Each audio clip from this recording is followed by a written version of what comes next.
नक्कली शैक्षिक प्रमाणपत्र प्रयोग गरेको आरोपमा पक्राउ परेका कांग्रेस सांसद सुनिल शर्मालाई काठमाडौँ जिल्ला अदालतले थुनामा राख्न दिएन अनुमति।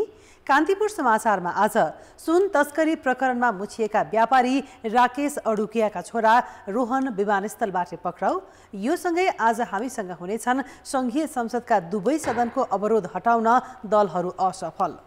17 वर्ष अघिको गौर हत्याकाण्डको छानबिन गर्ने सरकारको निर्णयप्रति असन्तुष्ट सत्तारूढ जसपाले आज के भन्यो, यसबारेको समाचारसँगै पार्टी विधान विपरीत चलेको भन्दै कांग्रेस नेतृत्वको आलोचना भएको प्रसङ्ग पनि हामीसँग हुनेछ। यस्तै अमेरिकाको हवाई स्थित एक टापुमा लागेको डढेलो र महिला विश्वकप फुटबल सम्बन्धी अपडेट पनि दिनेछौँ। नमस्कार, अब मुख्य समाचार। नक्कली शैक्षिक प्रमाणपत्रको आरोपमा चिकित्सकहरू पक्राउ परेपछि स्वास्थ्य क्षेत्रकै विश्वसनीयतामाथि प्रश्न। अख्तियारमा पनि उजुरीका चाङ। आरोपी सांसद सुनिल शर्माको पक्षमा कांग्रेसको वकालत। बजारमा नेपाली नक्कली नोटको बिगबिगी। काठमाडौँमै समातियो एकैपटक 57 लाख फर्जी रकम। तरकारी बजारदेखि रात्रि व्यवसायसम्म प्रयोग हुने गरेको खुलासा। श्रमिकको पारिश्रमिक पुनरावलोकन गर्न बसेको त्रिपक्षीय वार्ता निष्कर्षविहीन। मासिक 25,000 पुर्याउन माग। मन्दीको प्रभावले भने जति बढाउन नसकिने उद्योगी व्यवसायको अडान। अमेरिकाको हवाई स्थित पर्यटकीय टापु माविको डढेलोमा मृत्यु हुनेको संख्या 55 पुग्यो। सयौंको अवस्था अझै अज्ञात। राष्ट्रपति बाइडेनद्वारा प्रमुख विपत्ति घोषणा। र फिफा महिला विश्वकपमा स्विडेनसँग पराजित हुँदै पूर्व च्याम्पियन जापान क्वार्टर फाइनलबाटै बाहिरियो। नेदरल्यान्ड्सलाई हराउँदै स्पेन पहिलो पटक सेमी फाइनलमा।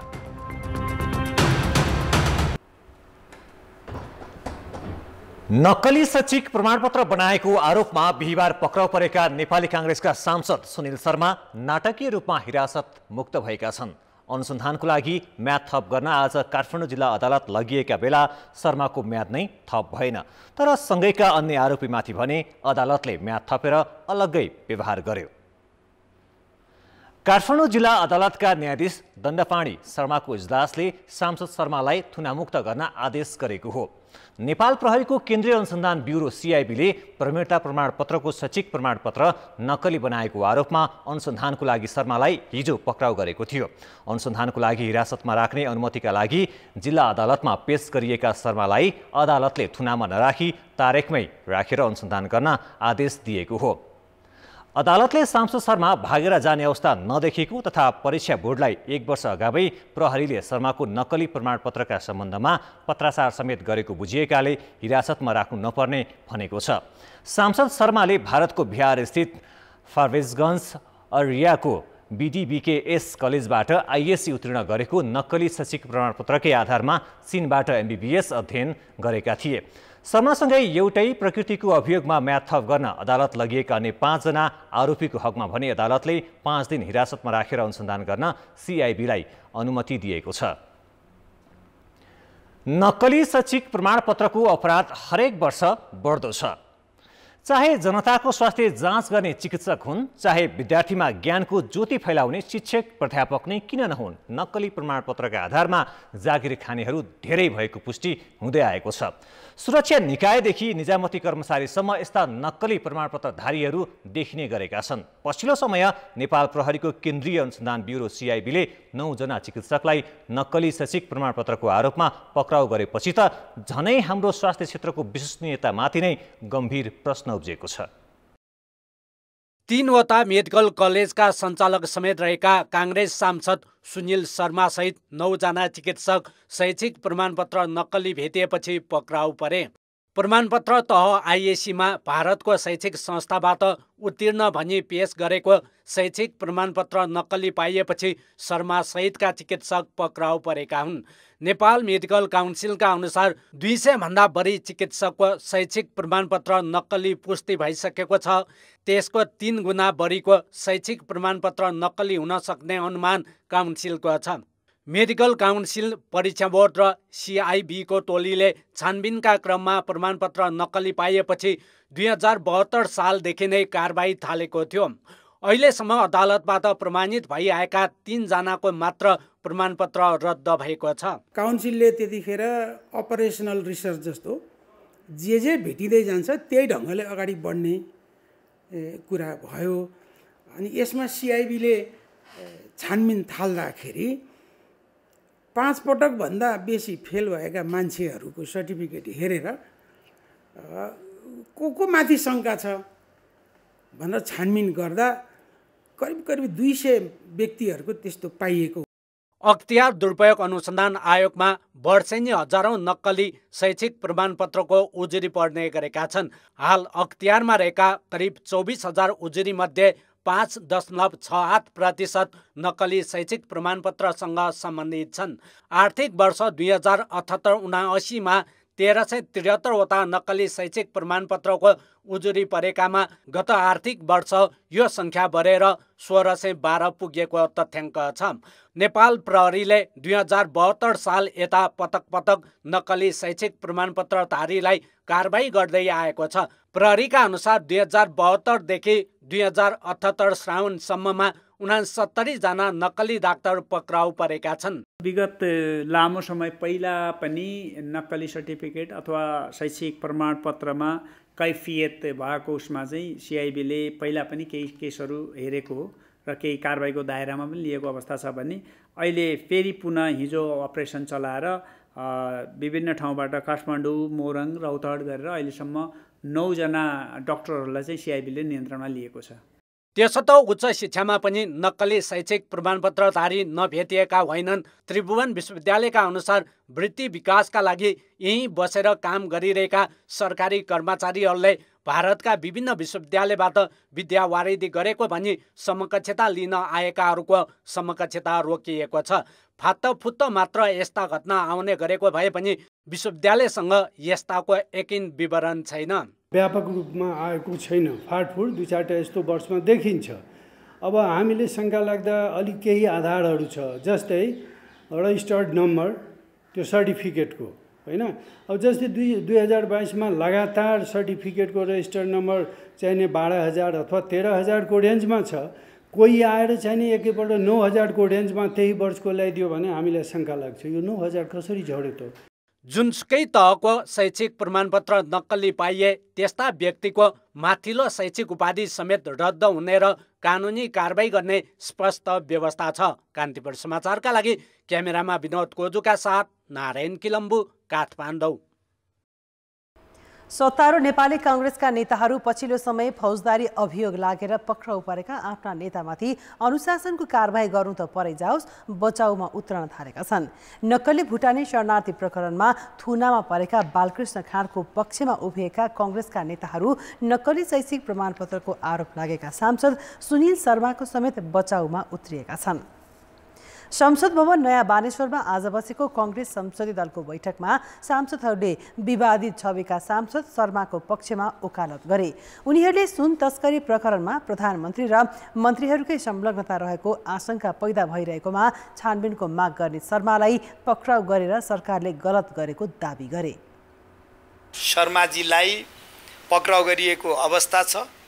त्यो पक्राउ गरेको विषयलाई लिएर आजको संसदीय दलको बैठकमा माननीयजीहरूले गम्भीरतापूर्वक विचारहरू राख्नु भएको छ।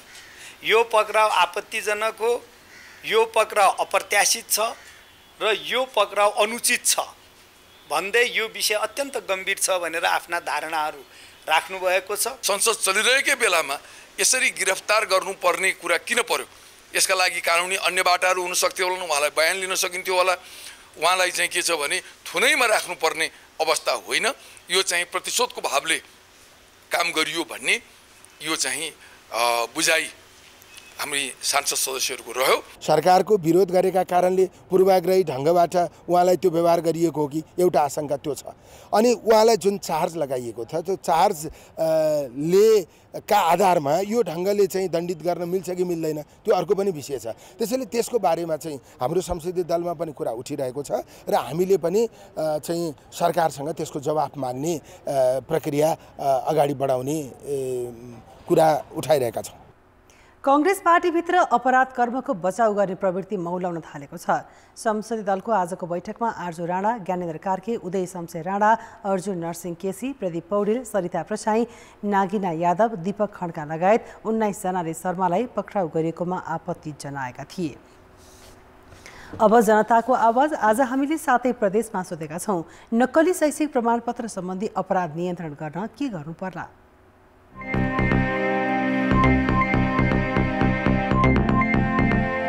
शैक्षिक नीतिमा व्यापक सुधार ल्याउनु जरुरी छ। हरेक डाटा डिटेल्स आओस् कि त्यो फेक हो कि रियल हो त्यो सब थाहा भइहालोस् भनेर यस्तो सिस्टममा ल्याउनु पर्छ। त्यसपछि छानबिन गर्ने हो भने यो एकदमै नियन्त्रण हुन्छ। छानबिन गर्न एकदम जरुरी छ। ठुलो अपराध हो यो, यसको लागि सरकारलाई केही कानुन ल्याउनु पर्यो, छानबिन गर्नु पर्यो राम्रोसँग हो नि, सकली हो कि नकली हो। हदैसम्मको कारबाही गरी उनीहरूलाई चाहिँ खारेज गर्नेसम्मको व्यवस्था ल्याउनु पर्छ। त्यस्तालाई कडाभन्दा कडा कारबाही गर्नुपर्छ। नक्कली सर्टिफिकेटहरू ककसका छन् त्यसलाई छानबिन गर्ने उच्च स्तरीय छानबिन टोली र अनुगमन टोली, अनुसन्धान टोली चाहिँ गठन गर्नुपर्ने महत्त्वपूर्ण कुरा छ। सर्च गरेर पनि त्यो कलेज करेक्ट छ कि छैन त्यो चाहिँ हामी पत्ता लगाउनु पर्ने। डिजिटल भेरिफिकेसनको व्यवस्था गर्नुपर्छ। इकोभ्यालेन्ट गराउनु पर्छ। स्वच्छ नागरिक कसरी बनेर आफ्नो देशलाई चाहिँ केही सेवा गर्न सकिन्छ भन्ने भावना चाहिँ विद्यालय तहदेखि नै जागृत गर्नुपर्छ। हदसम्मको सजाय र दण्ड गर्नुपर्छ। सशक्त आयोग बनेर सबका छानबिन हुनुपर्छ। त्यसको लागि एउटा त्यही हो, समिति बनाउनु न। प्रोफेसन आउनुभन्दा अगाडि नै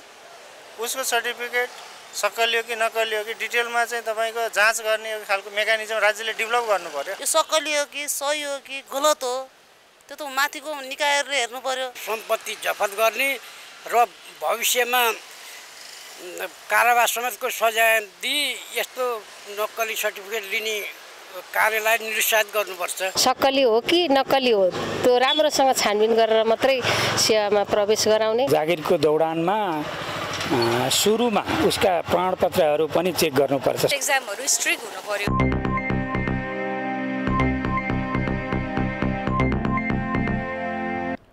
मुलुकको आर्थिक अवस्था त्यति सहज छैन।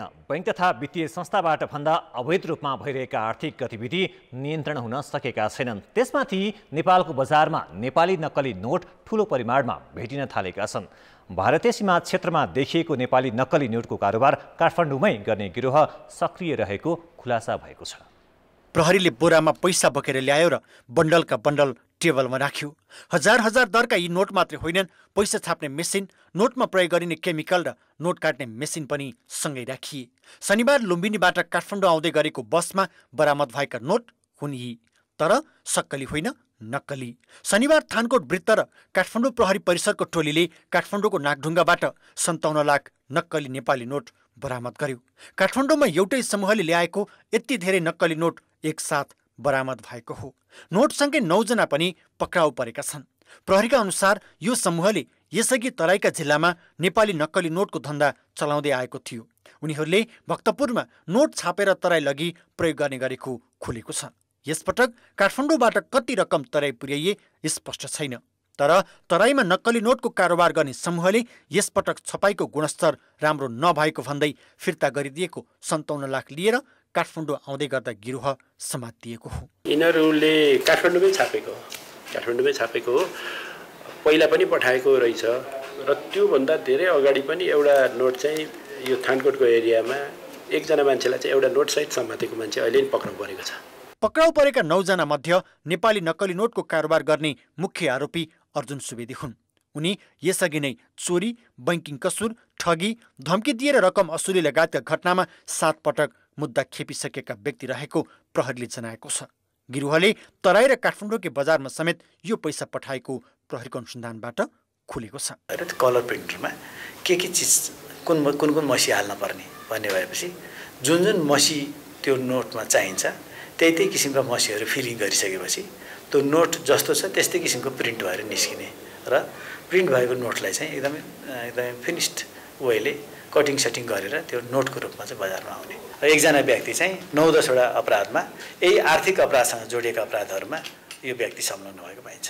गत मङ्गलबार मात्रै सशस्त्र प्रहरी बलको टोलीले पनि काठमाडौँको गोलढुङ्गाबाट 1,82,000 नेपाली नक्कली नोट बरामद गरेको थियो। यी दुवै एउटै समूह हुन् कि होइनन् भनेर प्रहरीले अनुसन्धान अगाडि बढाएको छ। तरकारी बजार, रात्रि व्यवसाय तथा अन्य कारोबारमा समेत सक्कली नोटको बीचमा केही नक्कली राखेर दिने यिनीहरूको शैली हो। पछिल्लो 5 वर्ष यता मात्रै देशैभरबाट 5 करोड नेपाली नक्कली नोट बरामद भइसकेको छ। तराईमा बरामद भएको नोट भारतमा छपाई हुने गरेको थियो, तर काठमाडौँमा पनि नक्कली नोटको सञ्जाल देखिनु चुनौतीपूर्ण भएको प्रहरीको बुझाइ छ। तराईका इलाकाहरूमा किन त्यस्ता नक्कली नोटहरू आउँथे भन्दाखेरि त्यसको छपाई नै भारतमा हुन्थ्यो। भारतमा छापिएका नक्कली नोटहरू भारतबाट सबभन्दा नजिकमा पर्ने तराई जिल्लामा आउँथे र तराईमै खपत हुन सक्ने अवस्था पनि भएको हुनाले ती तराईमा नै देखिन्थे बढी। अब अहिले काठमाडौँ लगायतका ठाउँहरूमा सहरहरूमा पनि नक्कली नोटको खपत हुन सक्ने अवस्था चाहिँ भएको पाइयो। भारतीय नक्कली नोटको कारोबार केही वर्ष यता नियन्त्रणमा देखिएको छ, तर नेपाली नोट नै ठूलो मात्रामा बजारमा आउनु स्वाभाविक होइन। त्यसैले यसको कारोबारमा संलग्न सञ्जालबारे गहिरैसम्म पुगेर अनुसन्धान गर्न ढिला भइसकेको छ। कान्तिपुर समाचारका लागि क्यामेरामा राजेन्द्र महर्जनका साथमा रमेश धमाला, काठमाडौँ।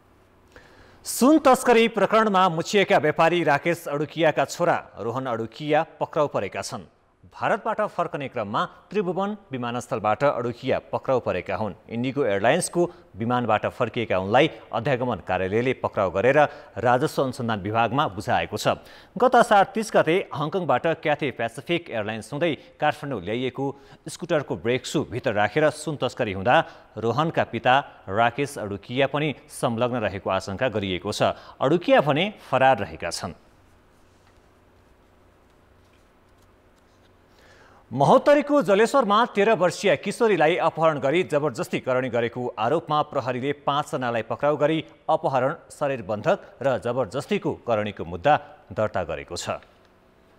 प्रहरीले जलेश्वर नगरपालिका 1 का 26 वर्षका रियाज दफाली, जलेश्वर 9 आगेपुर घर भएका दिदी बहिनी बुलो खातुन र सबिनाज खातुन, धनुषाको मिथिला नगरपालिका 6 की 25 वर्षीय बेसनी मण्डल र झापा घर भएर जनकपुर बस्दै आएका 26 वर्षीय टेम्पो चालक बेकी शाह विरुद्ध अपहरण, शरीर बन्धक र जबरजस्ती करणी मुद्दा दर्ता गरिएको प्रहरीले जनाएको छ। आरोपीहरूलाई, अभियुक्तहरूलाई मुलुकी अपराध संहिता 2074 अनुसार अपहरण, शरीर बन्धक र जबरजस्ती करणी उद्योगको मुद्दामा चाहिँ मुद्दा चलाइएको छ। यसैबीच उक्त घटना अनुसन्धानका क्रममा सोधपुछ गर्ने नाममा पुरुष प्रहरीले आफूलाई बुटले पटक पटक खुट्टामा र कञ्चटमा प्रहार गरेको आरोप पीडितले लगाएकी छिन्। पीडितको आरोपमाथि समेत अनुसन्धान भइरहेको प्रहरीले जनाएको छ। प्रमुख प्रतिपक्षी दल नेकपा एमालेको अवरोधका कारण संसदका दुवै सदनको बैठक आज पनि स्थगित भएका छन्। प्रतिनिधि सभाको आजको बैठक सुरु हुनासाथ एमालेका सांसदहरूले सुन तस्करी प्रकरणको छानबिन गर्न उच्चस्तरीय समिति गठनको माग गर्दै अवरोध गरेका थिए।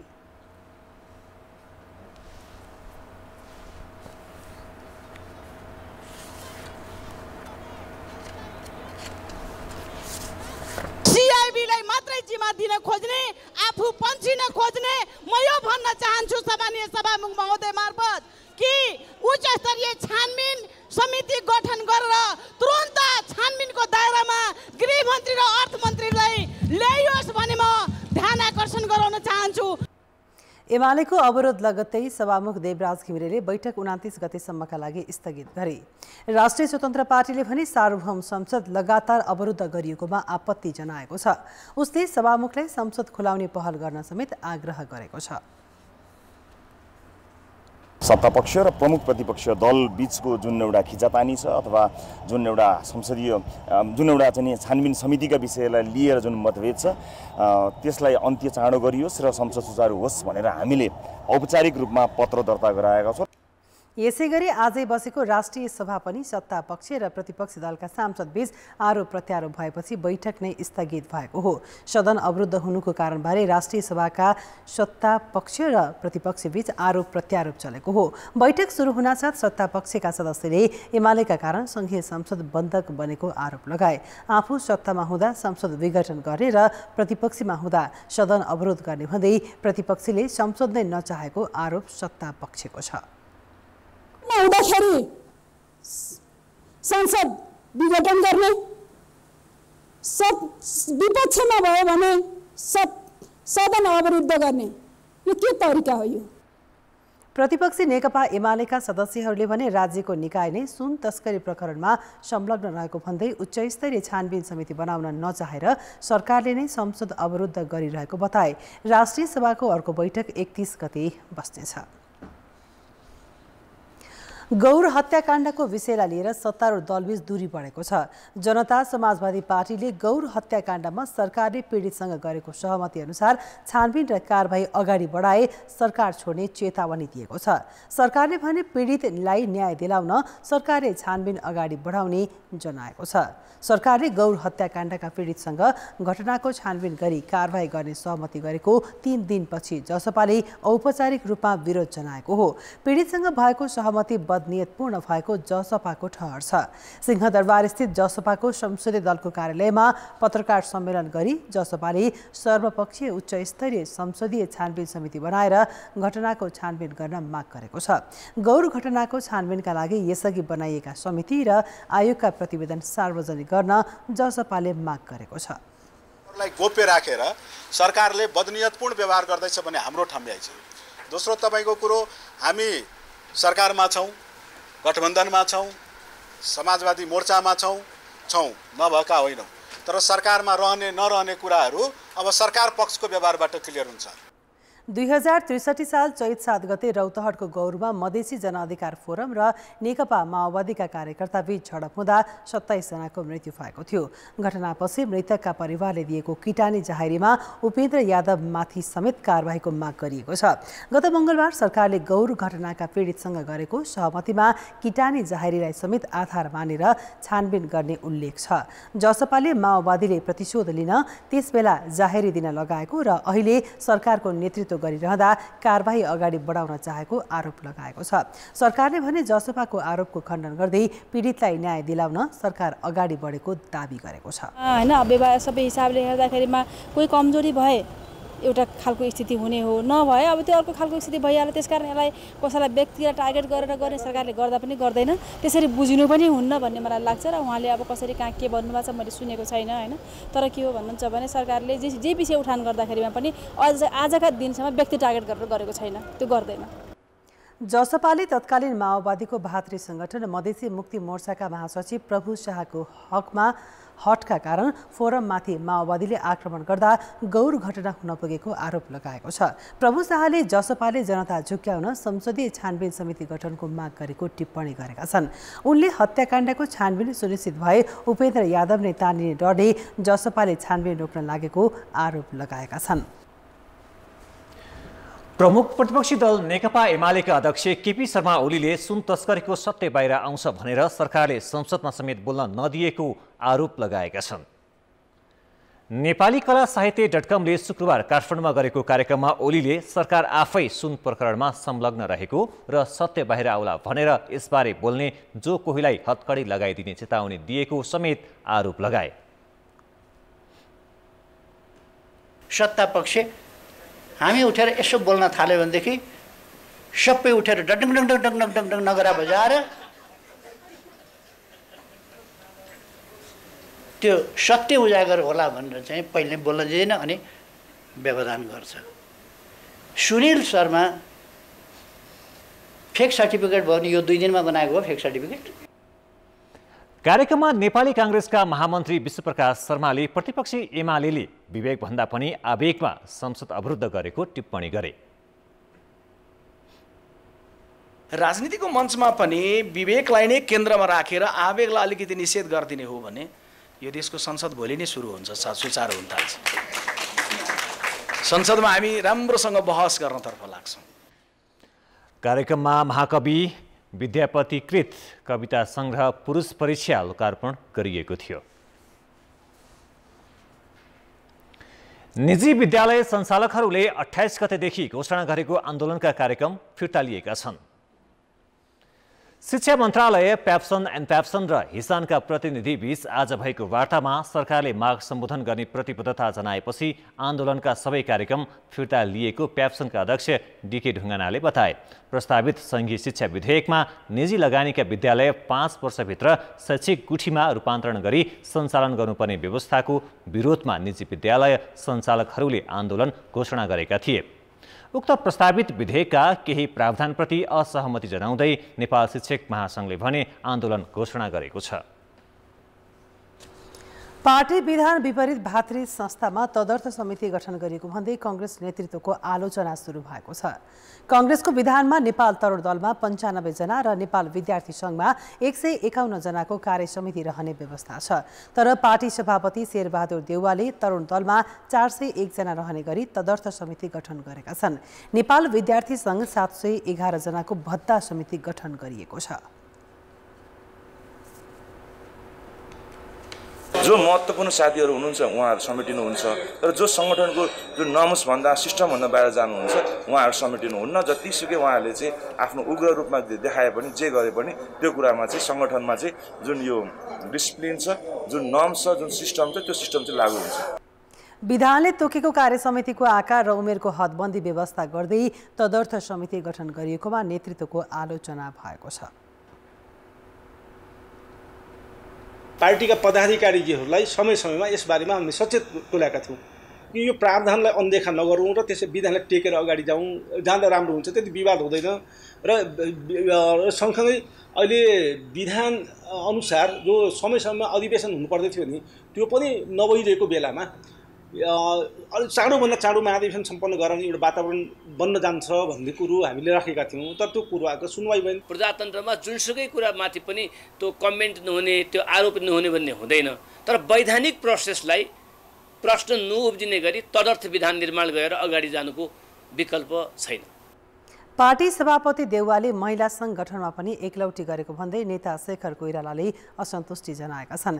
देउवाले पार्टीमा छलफल नगरी 13 जिल्लाका महिला संघको अध्यक्ष हटाएको आरोप छ। बाँकेको राप्ती नदी तटका बस्ती र उर्वर भूमि जोगाउने भन्दै तटबन्ध निर्माणमा सरकारले गर्दै आएको लगानी बर्खाको भेलसँगै बग्ने गरेको छ। यसपटक पनि बर्खा लागेपछि नागरिकको आँखामा छारो हाल्न नियन्त्रणका नाममा थुपारेका ढुङ्गासँगै अघिल्ला वर्षमा बनाएका तटबन्ध समेत राप्तीले बगाएको छ। राप्ती सोनारी गाउँपालिकाका देउपुरा, प्रिप्र, हवा, खल्ला, झगडिया, गेदुवा, गङ्गापुर, सोनवर्षा, खुदर, बेटवा, कुडुवा लगायतका बस्तीमा जोखिम बढारिएको छ। बाँके राप्ती सोनारी वडा नम्बर 7 खल्ला झगडियाको दक्षिणतर्फको यो राप्ती तटीय क्षेत्रबाट नदीले कटान तीव्र पारिरहेको छ।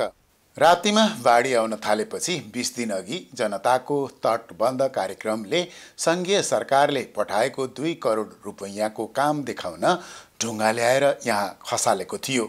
तारजाली बिना नै खसालेका ढुङ्गा बगाएर नदी बस्तीतिर सोझिएको छ। नेता लोग नहीं है, बस यहाँ जानते आदमी का बटोरी है कि यहाँ आवत है, कहीं खाली चले जाते हैं कि अब काम हो जाए और कहूँ यहाँ कुछ नहीं होता, खाली जनता का बेवकूफ़ बनाने वाला काम ही सर यहाँ करत हैं। जब होते तब पटक यही काम होते।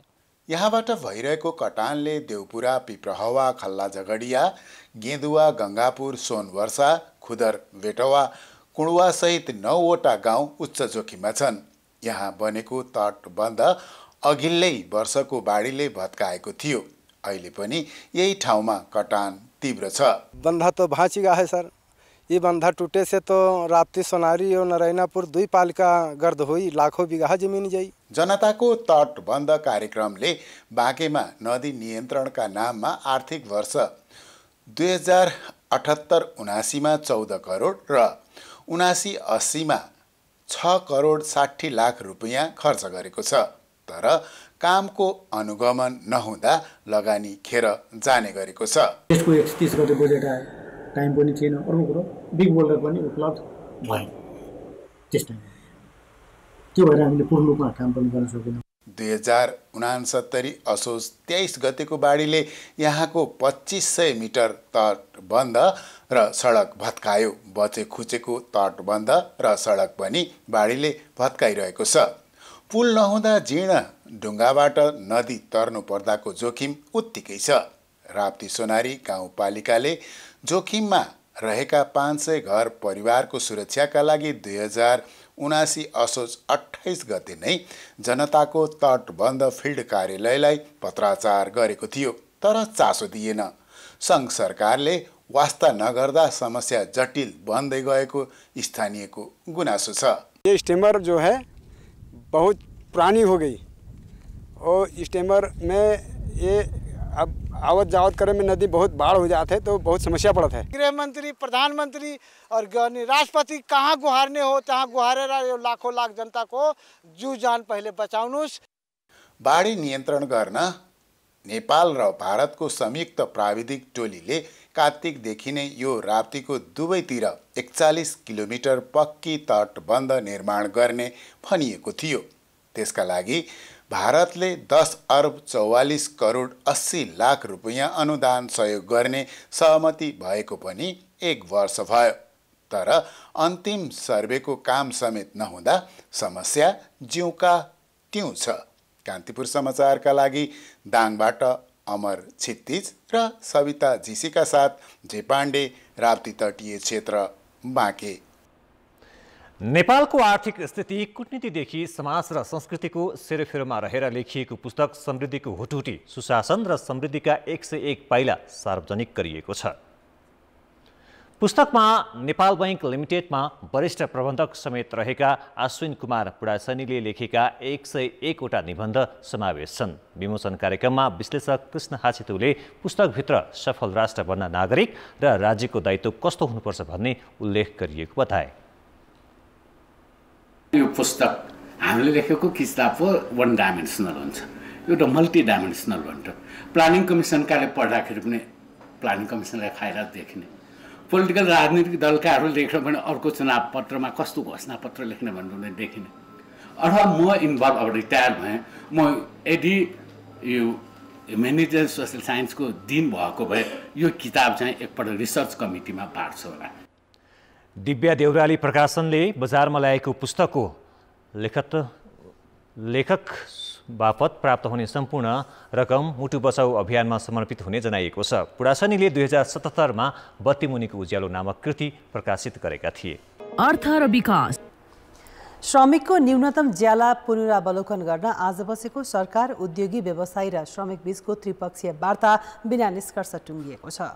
सिंहदरबार स्थित श्रम मन्त्रालयमा आज बसेको बैठक व्यवसायी र मजदुरका प्रतिनिधिबीच कुरा नमिल्दा निष्कर्षविहीन भएको हो। श्रमिकको न्यूनतम तलब प्रत्येक 2 वर्षमा पुनरावलोकन गर्नुपर्ने कानुनी व्यवस्था छ।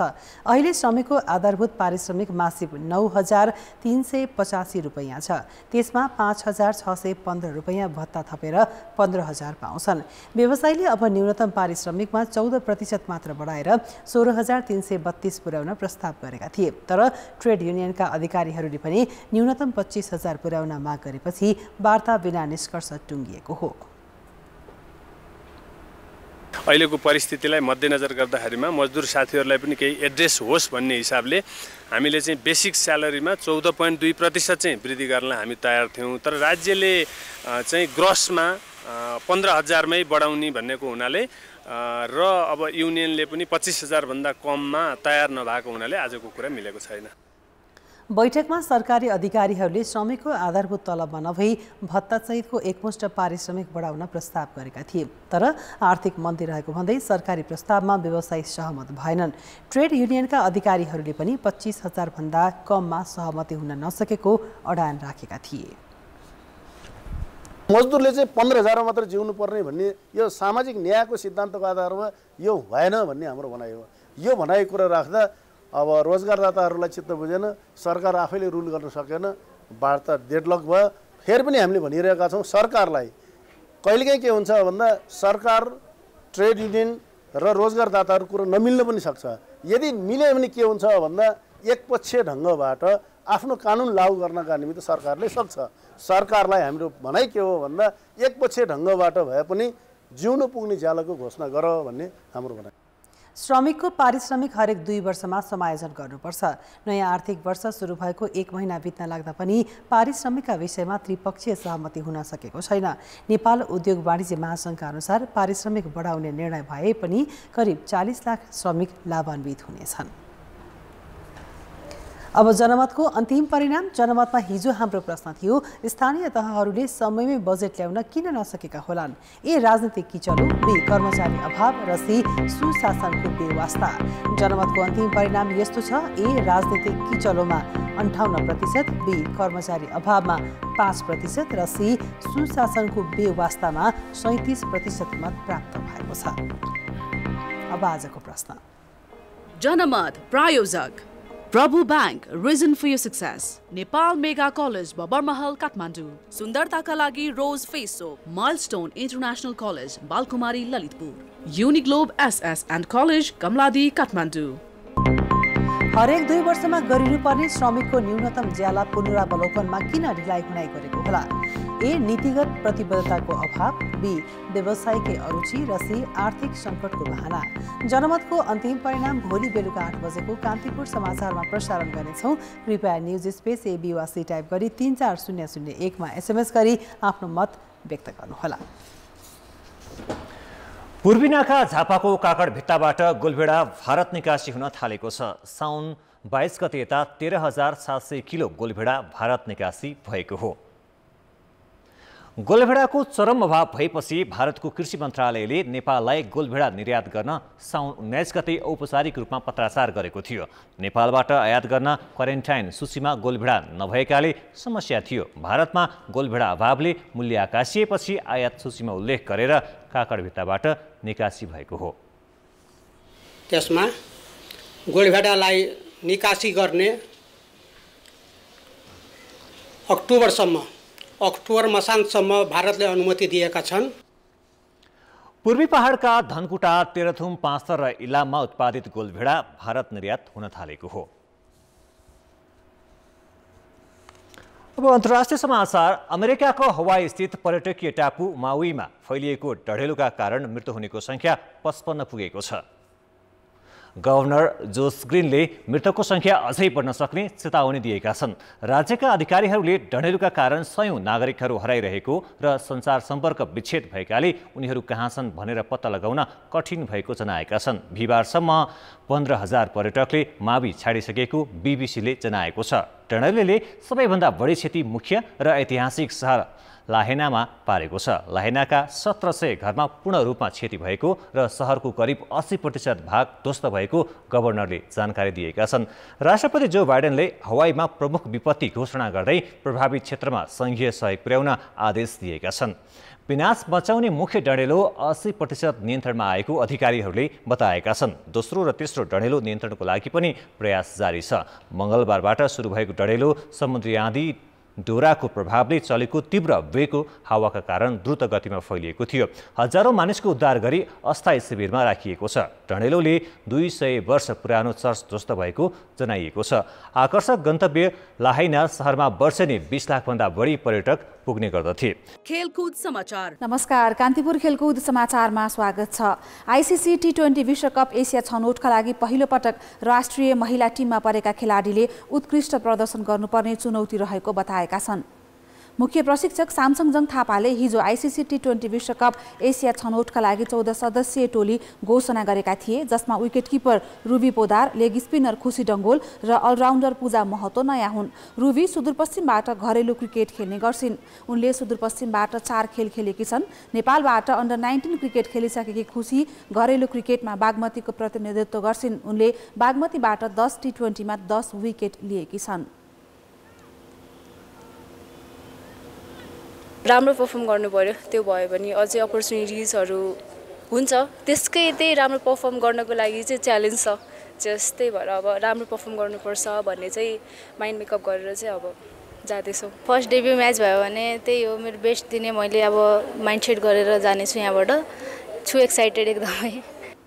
महोत्तरीकी पूजाले नेपालको कुनै पनि घरेलु क्रिकेट खेलेकी छैनन्। भारतमा क्रिकेट सिक्दै गरेकी पूजालाई उनको क्रिकेट कौशलताका कारण राष्ट्रिय टोलीको प्रशिक्षणमा बोलाइएको थियो। शीर्ष र मध्यक्रममा राम्रो ब्याटिङ गर्न सक्ने पूजा तीव्र गतिमा बलिङ पनि गर्छिन्। छनौट खेल अगस्त 31 देखि 9 सेप्टेम्बरसम्म मलेसियामा हुनेछ। प्रतियोगिताको समूह ए मा आयोजक मलेसियासँगै नेपाल, बहराइन, भुटान, कतार र युएई छन्। समूह बी मा चीन, हङकङ, कुवेत, थाइल्यान्ड र म्यानमार छन्। फाइनलमा पुग्ने दुई टोलीले 2024 मा हुने ग्लोबल क्वालिफायर खेल्न पाउनेछन्। खेलकुद समाचार अहिलेलाई यति नै। कान्तिपुर समाचार अहिलेलाई सकियो। कान्तिपुर टेलिभिजन हेर्दै गर्नुहोला। नमस्ते।